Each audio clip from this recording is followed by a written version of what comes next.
Hello. Hi everyone.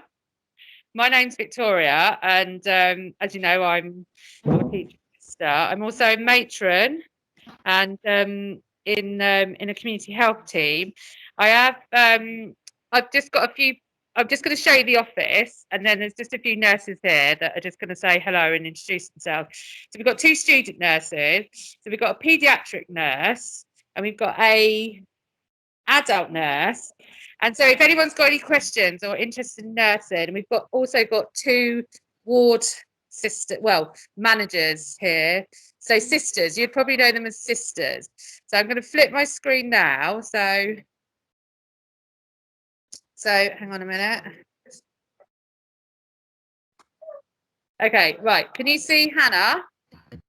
Hello. So Hannah, do you just want to say what year you're in and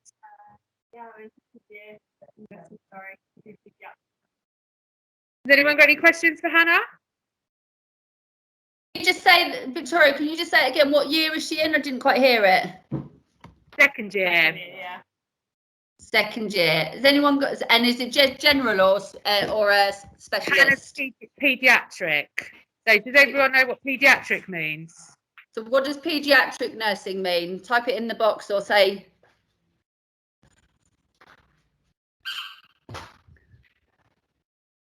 Have we got any take? Yeah, they're saying working with children. Yes. Yes. Is there any questions for Hannah? Because Hannah's going to have to go off. Okay, has anyone got any questions for Hannah about that role? If you're interested in paediatric nursing, how you get into it. How long did your training take? Danielle's asked. It's 3 years altogether, so I'm only halfway through. Those three years, and then you're qualified. Yeah. Is that with the university? Is that a university? Yeah, University of Surrey. University of Surrey. And what did you do? Did you do at school? Did you do A levels, or what did you do? I did A levels. I did history, biology, and maths. I think you just did one science at Surrey, I think, but I don't know. Can't remember. Okay. Anybody else got any questions for paediatric nurse? Okay. Okay. So okay, thank you. This is, thanks Hannah. This is Judy and Janice. They are what I would describe as the glue that keeps this team together. So what they do, they are district nurses. So does everyone know what that is? We haven't looked at it fully, but does anyone have it? So we were going to look at that afterwards. So no, if you can explain a bit what a district nurse is. So Judy, Janice, do you want to explain what your role is or what district nurse is? My sister. God, they're on you. So what's the district? What do you do? What's your? Okay, well, we go to look after people who are poorly at home and they need nursing care at home, and that's anybody between the age of 18 and the end of their life, an adult. And that could be anything from a simple dressing, or it could be something about looking after someone that's got cancer or who's really unwell and needs nurses like Judy and Janice to go in every day, weekly, to make sure they're safe and that they are looked after in their home environment as opposed to a hospital environment. With lots of questions. I've got a question saying, do you think it's hard visiting people at home and having to travel all the time? So is it harder visiting them in their own home and having to travel? Is that difficult? That's from Alamot. Yeah, we do have to travel quite a lot, but you know, we can cope with that. That's not a problem, and it's really quite a privilege to be in their own homes. You really get to know the family, get to know their environment. They're completely different to somebody in hospital because they're in their own environment. And yeah, no, it's very rewarding. You know, there's a lot of satisfaction in the job as well. Thank you. Another question from Aaliyah. How many houses do you visit in a day? So how many in a day? How many people would you have to visit? I suppose that's difficult. It depends on the what. Well, that can be from as little as perhaps 2 houses if there's an awful lot of care and lots of things to organise. And some nurses visit 10 or 12 or 14 patients in a day. They've got to lots of very short nursing tasks, really.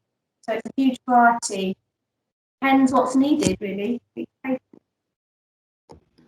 Thank you. Any more questions from the class? Some good questions coming in. Any more questions? Thank you for this. We're just any more questions from any of you? You can type. So things have obviously in the last year we've been in a pandemic. So district nurses have really had to change the way that they work. Obviously, you can see that we're wearing masks in the office. These desks used to be all together, but they've been separated. And people in their homes are a lot sicker than they were 2 years ago because of COVID. And a very rewarding part of the job is obviously looking after people that are coming to end of life, and that can be really hard to have to do, but it's something that is done with dignity and respect, and sadly we've seen a lot more of that in the last year. I've got a couple of questions coming through, Victoria. Yeah. So we've got quite a few coming through actually. So somebody says, is it so you like a traveling nurse? What is the best thing about your job? Do you still visit homes during COVID? And what's the worst thing about your job? So what's the best and worst? Do you still visit homes during COVID? Yeah. So we'll let I'm going to get the student nurse to answer what's the best thing and the worst thing, and then Judy Dennis, what about COVID? What was the question? Do you still visit homes at the moment during COVID? Like, how do you deal with that? Go on then. We're still visiting at home with COVID. But we just have to take all the precautions, make sure that we wear our PPE, our mask, our apron and stuff. And we're quite lucky that we vaccinated most of it. Yeah. Victoria, can you just say, it was difficult for us to hear, can you just say what she said? Sorry. So just saying that during COVID we are visiting patients, even those with COVID positive, and that we have all the protective gear to wear, and that we have been vaccinated, which is a very good positive step. Cool. And so the best and worst things about the job. Okay, so we've got an adult student nurse with her, Charlotte. So how long have you been with us, Charlotte? This is my second week. I'm here for 10 weeks, so I've got a 10-week placement with this lovely team. I don't know if they're up before then. So what year are you? I'm second year as well. Okay, so what's working in COVID, what's been the best thing and the worst thing? The best thing, okay, so working during COVID, the best thing from a community perspective is definitely still being able to go into the you're an outsider. It's a real privilege to be able to go in and share some space. That's where you're a bit vulnerable. You know, we all have our bedrooms and we have our safe places at home, so to be able to go in and provide care. And the worst bit is definitely the masks. The people we have to wear it. Obviously, please wear it. Don't take it. But they do get hot sometimes. Oh, they get hot. Oh, when you've got glasses. Yeah, steam up. I've got another question. Would you encourage people to take the vaccine, and why? So this is like a question that I've had a lot of students asking me. Would you encourage, I think absolutely, I would say, and I think we all kind of would say the same, that the vaccination is there to protect you, and it's not only to protect you, but it's to protect your family and other people. So if you have elderly parents, or if you've got elderly grandparents, by us having that vaccine, we're preventing a spread of an infection. And so the virus, which you probably know as COVID, or you might have heard the term spike virus. So it's like a ball, and if we're all vaccinated, if enough of us are vaccinated, that bouncy virus ball has nowhere to go when it bounces from people to people. And so therefore it just will just go, well, I've got nowhere to go, and it will just slope off. Whereas we don't vaccinate, if we don't wear our mask, we don't it will then just bounce, absorb. So that's why it's important to be vaccinated, and that's why it's important that if your parents or grandparents have been offered the vaccine, that you try to explain them the bouncy ball analogy that I've just given you. No, I got that analogy. Okay. And there's this one more person I need to introduce you to, because the district nursing team or any team can't run without an admin. So we have lots of nurses go, but this person, Anne, she makes it all happen. So she gets the referral, and then she sends them to she puts them on a list, and then the district nurses will go out. But Anne, who usually works with someone else who's off today, really is the person that without them, we wouldn't know what we were doing. So this is Anne. Hello, Anne. Hello. And Victoria? Yeah. I've got a couple of questions that students wanted to ask you, because we read your little bit from your Epsom, like the website. Okay. I'm going to go in. We've got students. One student saying, "How did you feel when your son was diagnosed with diabetes?" So I was obviously very shocked. Hang on, I'm just going to turn my screen around. Hello, hang on. Have I turned it around yet? No, we can see a door handle. Oh, there we go. Oh, sorry, I didn't realise there was anyone. I'm just going to say here. So the problem with the offices is that we have to socially distance now. So I obviously was very shocked. When can you see me? Yeah, we were actually in Ibiza, weren't we? Yeah. So I was very shocked. And even though I was a nurse, I still didn't know much about it and was very, very frightened. But one of the, is like literally doing a lot of reading and actually you just deal with it. So that's what we did. We did it as a family. So Emma knows lots and lots and lots about diabetes as well. Yeah. Another question, so it's a similar thing. Do you think it's hard to have a son with diabetes and work with the pressure of COVID? Because Arlo goes into school, doesn't he? He's a key worker child. Yeah. So yes, I'm always worried that I'm going to, even though I know I'm protected, I do worry that I could bring the virus to the house. And whilst I know that children don't really get very unwell with COVID, or there's very few cases of COVID in children, with Arlo, with anyone with type 1 diabetes, if they get unwell with anything, even a cold or an chest infection or anything, it can make the numbers be very, very difficult to manage. And so that's one of my concerns, was that that I would then be taken away from my job, and I would have to then manage sort of Arlo's numbers. But we've been very lucky, we've been very fortunate. So there are things that I do. So if I see patients, before I walk into my house, I'll take everything off, so I don't bring my uniform into the house, and I go and have a shower, and then I know that I haven't brought the virus into the house, and I wash my hands all the time. So yeah. Another question from Danielle. When did you know you wanted to be a nurse? Probably when you were about 18, wasn't it? Yeah, so I worked in a care home when I was 17, and then I realised then that I wanted to go and do nursing. So then I went and did I don't even know if they do them now. I went and did a BTEC national diploma. These are BTEC students here. This is a BTEC class. So I didn't have many exams.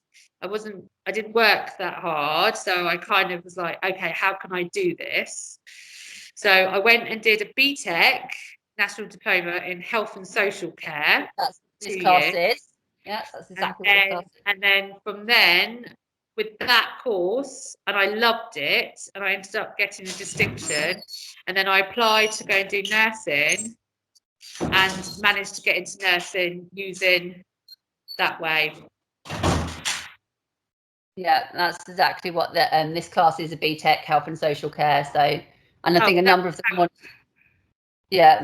them want to be nurses. I can see, I think Danielle might be typing. If anyone's got any other questions. Danielle's laughing now. Danielle and Molly are my two students that I love because they always have the camera on. If you weren't a nurse, what job would you be doing? So I think I'd be in a job, I don't know. I do like working with people. So I think I did want to be a journalist at one point. I remember your journalist stage. But I probably would have ended up being a teacher or a social worker. Yeah. What advice? So we've got a question from Howard. What advice would you give for someone who wanted to work as a nurse? So just work very hard in your course that you're doing now. If you are at that stage where you can, I know it's really difficult now, so if we just take aside COVID and pretend it's not there, I went and worked in a care home. I went and worked as a carer to see if it was something I really wanted to do. So there are always opportunities when you're sort of 17, 18 to be able to do that. And obviously it's like having conversations with people like me, asking questions, and then going for it. Yeah, we were just talking about that episode of Casualty, Victoria, that some of them have watched. Oh yeah. So that is very true. That's exactly what happened. I couldn't actually watch it because it's still very, very close to how we worked. This year has been very different for everybody, not even NHS nurses, and we've had to learn to work in very different ways, in a very rapid way, and yet keeping ourselves safe and keeping our patients safe. That was a very good, realistic sort of depiction of one area. And the thing with district nursing, community nursing, that I find that's very different from hospital nursing is you are, whilst you're working in a team, you are in a patient's house, and if you've got a very sick patient, you are making decisions really based on your skills, and you're on your own. You haven't got another, like in a hospital ward, you've got someone there who's very close that you can run something by. But in the patient's home, you've obviously got your phone, and there's always someone at the end of the phone, but you are ultimately making clinical decisions based on your assessment. So district nursing is really skilled, and it's you have to have the confidence and the skills to be able to deliver that as well. Thank you. You've got a few more minutes, Victoria. I've got 4 questions. Yeah. Okay. So when you worked in the care home, it was an elderly care home, wasn't it? Did you enjoy it? How was it when you worked in the care home? So I enjoyed it. I loved speaking to. Hang on, I'm just going to put my headphones on. Bear with me.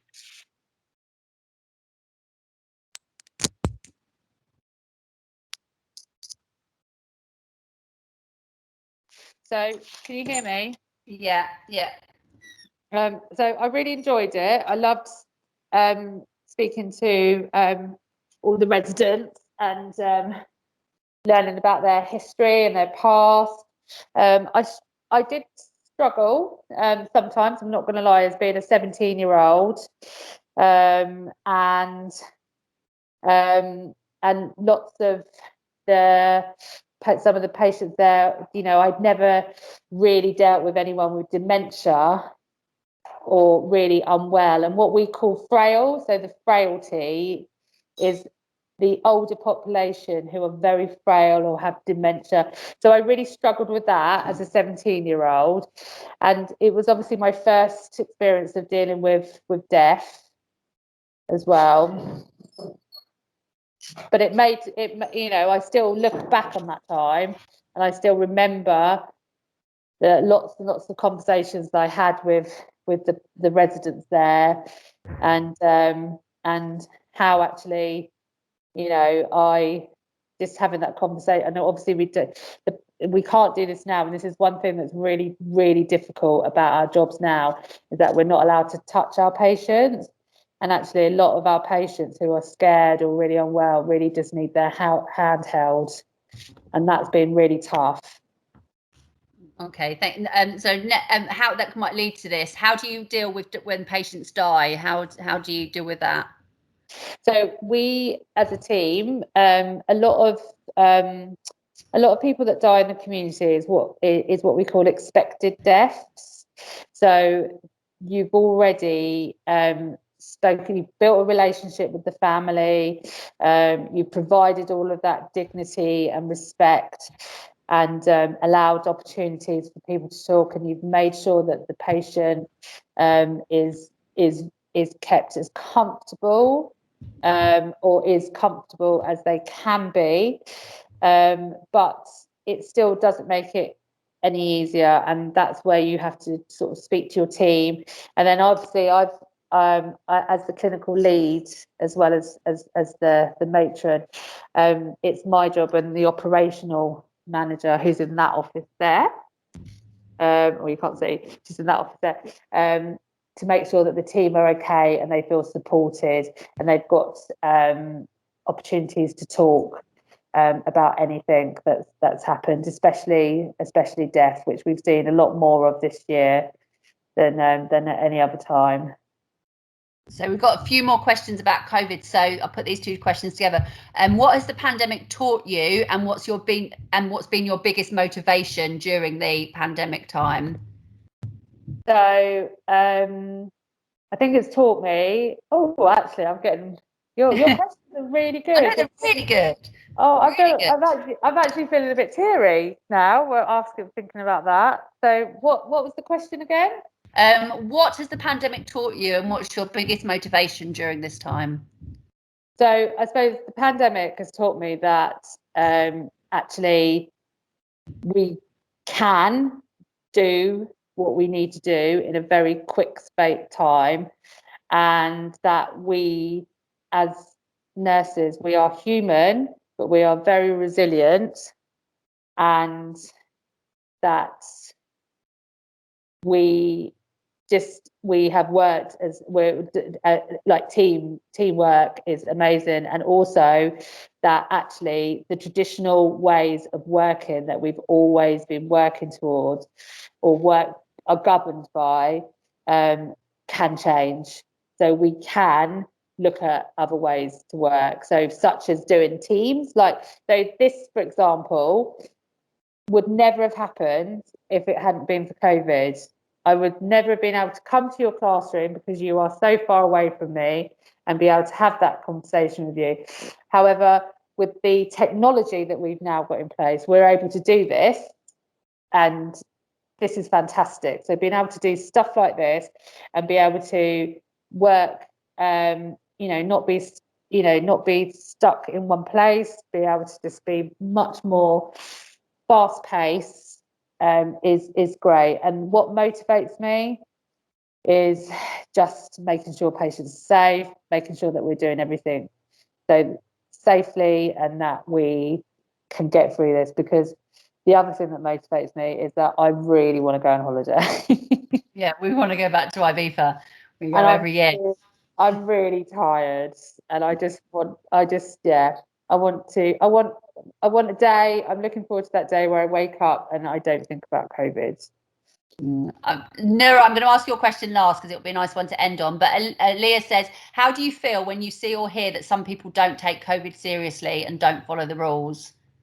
It's really upsetting, really. That's why I do the videos that I do, because I think I'm very aware that my experience of COVID is very different from other people's experience of COVID. So if you're locked in your house and you've had no reason to think that it's really bad, and you think it's all just a bit of a conspiracy, then I really would, I would, if anyone confronts me, I would basically tell them some stories that I've had of having to get relatives to wave from a window while their loved one passed away, having to speak to someone last week, having to look after someone last week, and the son couldn't come into the house. They had to watch from the living room window outside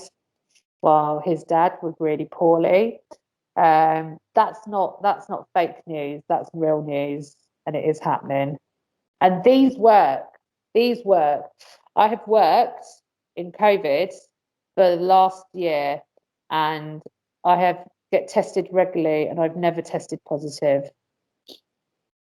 And you've had the vaccine now. And if Molly said, if COVID gets worse, will you be deployed into ITU? You have to deploy some of your team, don't you? Yeah, we do. We've had to redeploy staff. So in the community, we have physios that have gone on to work in the ITU.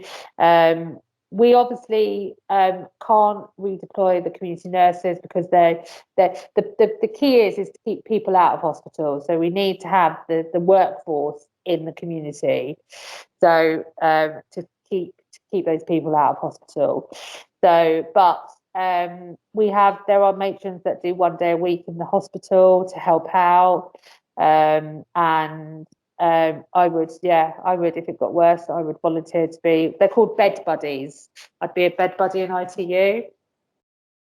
Okay, so we've got so many questions coming in. This is a good one. How do you deal with rude patients? So the same way that I deal with rude sons called Arlo. I tell them that not to speak to me in that way, or not to deal with it. A lot of people can be frightened, and sometimes when fear and frighten people, they become angry. So you have to acknowledge. It's called we call it validate. So we have to validate their worries. So we say, I understand that you're feeling frustrated or you're upset, but there is a process, and let's talk this through. And if I don't get anywhere, then obviously there is a complaints process, but it is about not, it's about explaining and validating and reassuring patients. And two questions I'm going to put together which go well, which is Nura and Mansi's. What's the biggest lesson you've learned from your job, and what do you enjoy most about your job at the moment? So what I love about my job is when patients feel safe with the care I've given them, and what I love about my job is empowering and motivating nurses that I work with to be the best they can, and supporting them. And in my other role, where I look at sort of policies and how mistakes, because people, organisations, everyone has to look at how they do things and could we have done it differently. And I do enjoy what we call deep dives into looking at, was that patient given the best care that they could have been given, and aspiring nurses to be the best they can. We've got a comment from Aaliyah who's just said, and she's getting a lot of love for this comment, I think when someone close to you has had it or test positive, then people understand that it needs to be taken seriously. So that's like linked to your comment about and last question from Mansi. We've got another question, sorry. How do you motivate your patients and keep them happy during this time? So it's about reassuring them. So it's about we do video calls. We do what we call welfare calls. So where patients might be a bit frightened, where they're not unwell, but they could get unwell. We do weekly welfare calls, we are their safety net, and that's what we try to tell them, that even though we're not with you all the time, we're on the end of the phone and we can be your safety net, and if we need to. So it's about making sure that the key message is that patients feel safe and that they know that they can access help at any point.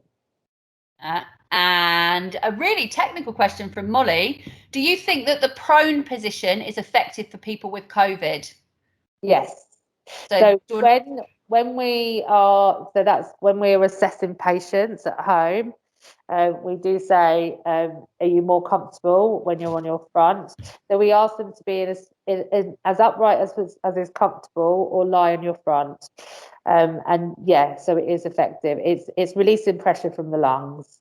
So rather than lying on the back, the prone position. Yeah. Okay. So I can't believe how many questions. That's been amazing. You've all been brilliant. Thank you so much, Victoria.